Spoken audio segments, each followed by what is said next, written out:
time to fuel your business success. Welcome to Harmonious at Lunch. We're bringing you bite-sized advice and expert conversations to drive clarity and growth 5 days a week. Make sure you join our Facebook group at humanopt.com/lunch, where listeners like you and our guests hang out so we can find harmony in business together. If you're building a business, you're in the right place. Let's dive in. Welcome back into some more bite-sized business advice. In today's episode, we're going to talk about your money mindset. It's going to be a fun episode. We're going to talk about, hopefully, how you can stop self-sabotaging yourself with your money mindset. I can't wait to dive in. I have Pericles Relis with me.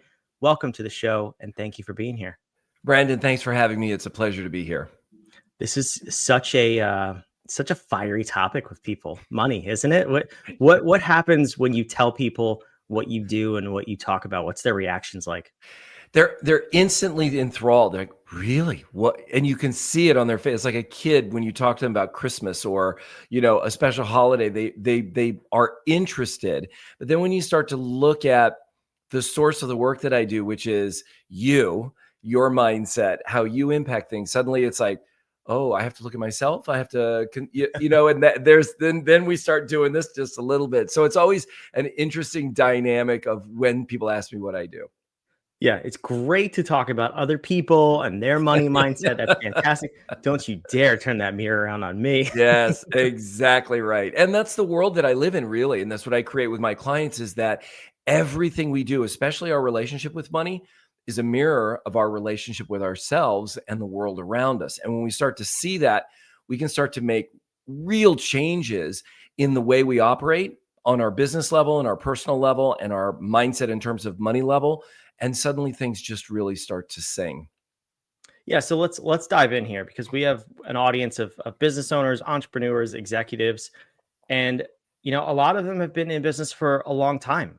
I myself have been in business for a long time. On the surface, on the outside, it looks like everything's great, but the real trouble is on the inside and what's holding us back. Maybe we could be at a much higher level or a much different level. What does it look like for the people who you actually work with, not the ones who you just tell what you do? For the people you actually work with, what are the thoughts going through their head, or what are the common symptoms that you see in their lives? Yeah, there is a theme to almost everyone I work with. And the first thing is to say, okay, what does my life look like in terms of business success, in terms of personal success? Where am I happy? And where is there something missing? And when there's something missing, that's where we want to really start to look. And if you're unwilling to look in that area, that's fine. Then this isn't the conversation for you. But the conversation for those who are looking at is, okay, where am I not exceeding or at least reaching where I want to be? And one of the things that I notice consistently with people is that there is a theme to their success. They can get to a certain level and then they hit a wall and they can't break through that. And if we look back through time, we can see it consistently in everything that they've done. That's what I call a block in the flow. Whether it's a block in the flow of success, a block in the flow of love, a block in the flow of money, it's a mindset that has limited us in what we can accomplish. And when we can see that little mindset shift, like money's the root of all evil, that's one that's really great, especially when we start really hitting success. People start wondering, am I going to become evil? Is this going to make me bad? That's a conversation that is going to diminish our ability to be truly successful. And when we can annihilate it, recognize it and annihilate it, then we open ourselves up for the next level of success.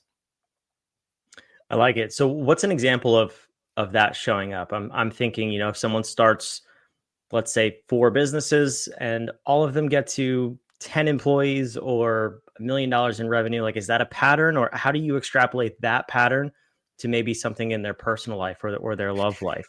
Yeah, I think that the place to look is, I have this distinction called our financial thermostat, and it regulates, just like a thermostat, how much money we can earn, how much we can keep, as well as our thoughts, feelings, and emotions around money. So I work with a lot of people that can make a lot of money. They just can't keep it. It disappears all the time. They don't know where it goes. It literally just vanishes. Then I work with a lot of people, they can't make a lot of money. They can save, but they don't make as much as they'd like to.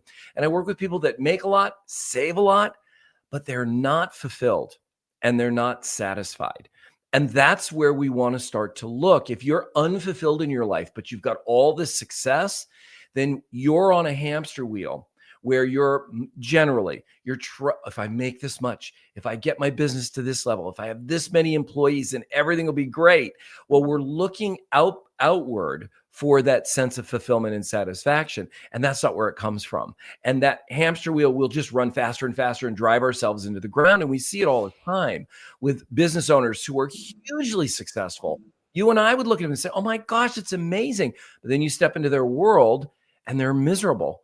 They don't sleep, they don't have good health, they're driven by something, and they're never experiencing a sense of joy and satisfaction in their life.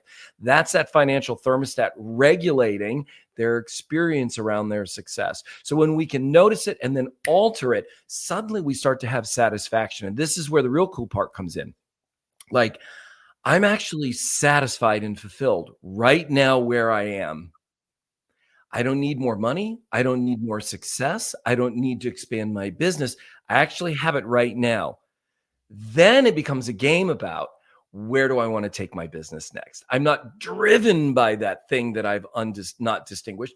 I'm actually inspired by it. And that's a whole different world to operate inside of when we're looking at these kinds of numbers and these kinds of businesses. Is it fair to say that money is a byproduct? It can't be the goal?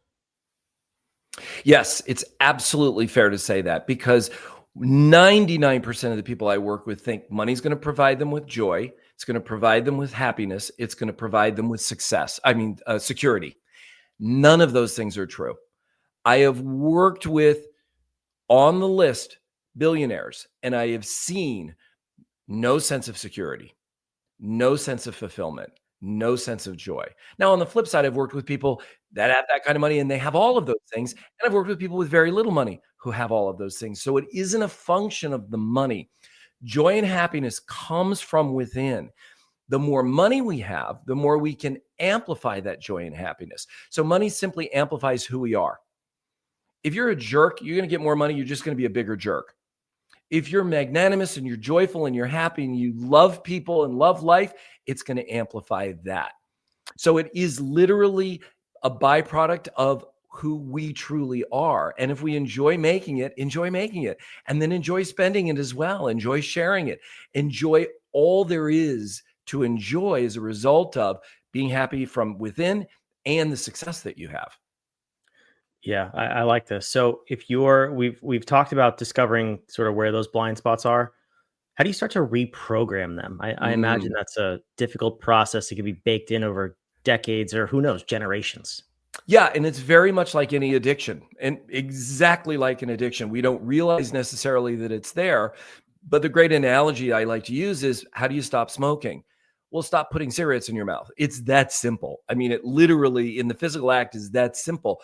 But then you talk to somebody who smokes and it ain't that simple. It's like really hard. There's something underneath it. There's that physical addiction that makes it so difficult. And the same thing's true with old mindsets. We become addicted to them. So when we have a 4-step process that anyone can do. Number one is to notice it. Whatever it is, I think money is the root of all evil. It's just one of the ones that a lot of people, your listeners may not have that.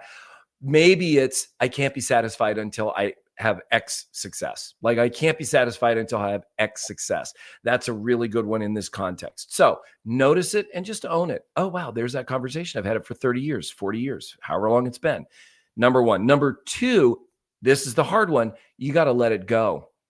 You have to audibly say, I let that conversation go. I release it. Just like you're firing somebody. You just don't think that you're going to fire somebody. You have to stand them in front of you and say, I'm letting you go. I'm sorry it's not working out. And this is what you're doing with this mindset. I'm letting it go. You no longer work for me. You no longer are employed by me. You no longer have space in my enterprise. I'm releasing you into wherever you're releasing it. God, the universe, doesn't make any difference. And then the third step is when you feel that sense of like, okay, wow, it feels like it's moved away. I kind of let that go a little bit. Then you create, well, who do you want to be in that relationship? When we're talking about, in that particular instance, success, I can't be satisfied until, then who do you want to be in this moment? Wow, I have joy and satisfaction in my life right now. I have peace in my life right now. Whatever it is that comes to you, you want to say it, declare it, and then own it. Have it written down everywhere. I tell my clients it should be on your computer screen, on your mirror, on your nightstand, everywhere. And you want to feel that new way of being that you've just created. And then the fourth step is go out and look for it. Look for it actually manifesting or being present in your life, where you're like, whoa, I just had an interaction. I felt so fulfilled by that. Wow, I was so at peace in that particular engagement. And I normally would get stressed and worried. I slept really well last night. All of those are opportunities to see it actually showing up in our lives right now. So those 4-step process, that's all you need in order to shift any mindset that is taking you out over a period of time, whether it's years, decades, or just a month.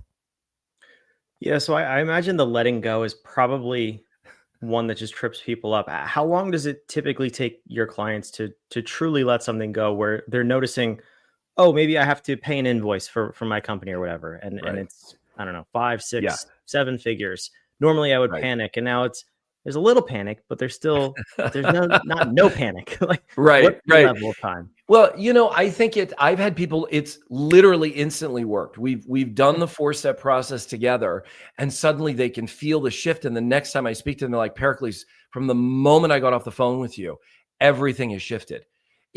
We can shift our perspective and our mindset and our experience of the world in a nanosecond. That's all it takes.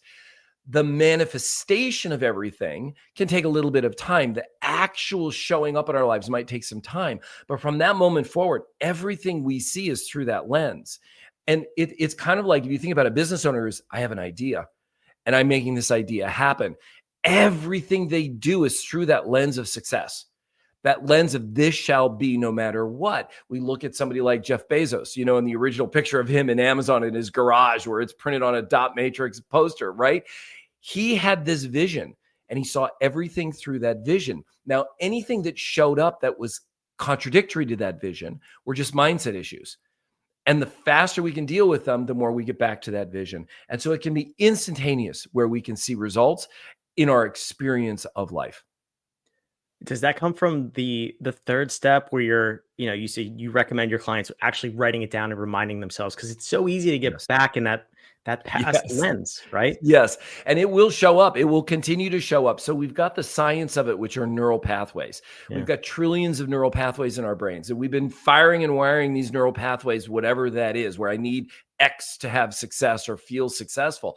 That neural pathway has been firing for a long time. Well, when we do the first 2 steps, we're actually breaking that old neural pathway. We're tearing it down. And then the third and fourth step is where we've created this new neural pathway. And the more we think about it, the more we feel what it feels like to be in that new way of being, the more strength and power that new neural pathway has. And then the more we say it, the more we're present to it, and not just rotely say it.